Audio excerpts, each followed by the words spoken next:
terrible time. We are meeting in the midst of an anti-Semitic endemic. And what we decide yesterday and today is critical. I dare say to you that if all we did these 2 days was to list the incidents throughout the world, eliminating the internet, 2 days of recitation of what is going on and what has gone on in the last month would not suffice for us just to mention the communities and the incidents. And so I thank you in all humility for your coming together, but I say to you, it is not like it was before. It is worse than it's been since that time. So deliberate with speed and with more seriousness than we've ever deliberated before. Thank you, Mr. Chairman.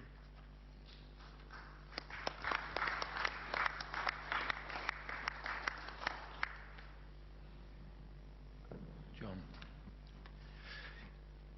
Mr. Chairman, I'm John Grieve. I was the chair of the extremely dryly titled workshop, The Importance of Facts and Figures. In fact, this was an extremely rich discussion about the nature of community intelligence and indeed tachlis, which is a Hebrew word which loosely translated refers to the most fundamental, the most relevant, the most practical and the most constructive parts of a discussion, topic or outcome. We'd perhaps have had more members of our small but perfectly formed group if we'd called it that.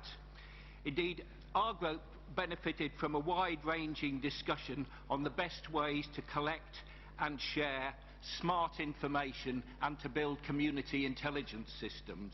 We had 3 different kinds of experience of people who'd created community intelligence systems in the group, and we had evidence of 5 different kinds, 5 different ways, methods, disciplines in collecting information. And we had 1 overarching recommendation and then 7 sub-recommendations to go with it. The overarching recommendation is that there should be, as part of the declaration here, the importance of the international flow of information and intelligence and the sharing of best practice, expertise and knowledge. The first of our recommendations has been referred to repeatedly here, and I find myself in the unusual position of corroborating Congressman Chris Smith, who I've disagreed with in the past, but I find myself corroborating nearly everything he said on this occasion, that we should adopt the definitions of anti-Semitism and hate crime and those ones that have been put forward by the EUMC and the OSCE as the basis for accurate and useful and consistent and compatible data. So we have those working definitions and they should be made to permeate the criminal justice and community intelligence systems of the world. Our second recommendation was based on a discussion we had with the chief rabbi from Poland, who pointed out that some countries could be made oversensitive if there was an emphasis on their failure to deal with the problem, and that we should try and help people to understand what the problems were that they face and give them examples of best practice, and that we should be careful to frame our fight against hatred in such a way that no one state is made to feel that they're being singled out for their particular failures, since it's more likely that such an approach would be counterproductive. Third, that when recording incidents, and we've talked here about the difference between incidents and crimes, we should also include information about localized efforts, positive efforts to fight anti-Semitism, that we should hear more about successful things that people are doing as examples of best practice.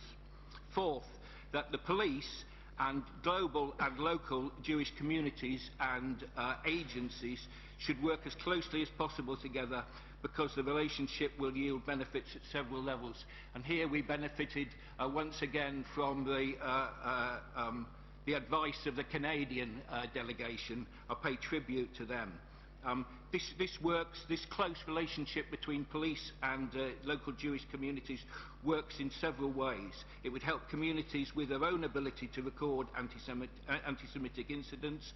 It would create a better understanding of the nature of anti-Semitism, and it will also have the effect of helping the community feel more secure, safe in the knowledge that anti-Semitism is being taken seriously. And personally, and I was really pleased that the group recommended that hate crime units should be adopted by police forces throughout the globe.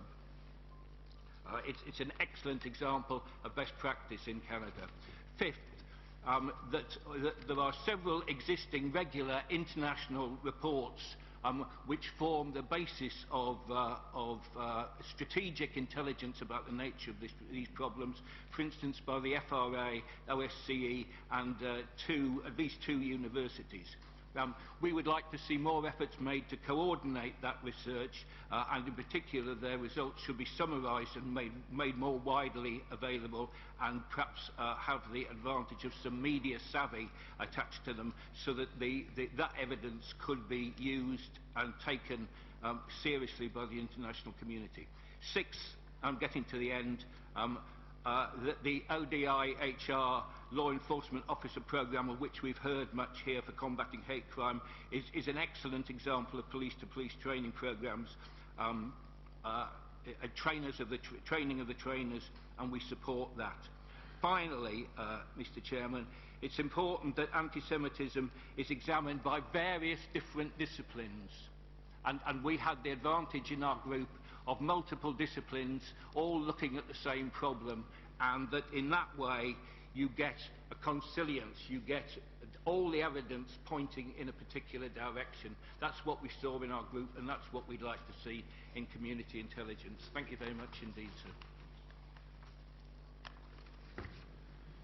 sir. John, thank you, and can we thank all the working groups for those report backs. These conclusions will be circulated this afternoon to all the delegates. We're going to take a 2-minute break now. I would advise that people don't leave the room and lose their seat, but the chance to stretch, the chance to take a breather. So a 2-minute break, and then we'll recommence, allowing the television to set up and so on. So, but 2 minutes. That means 2 minutes, not 5 minutes.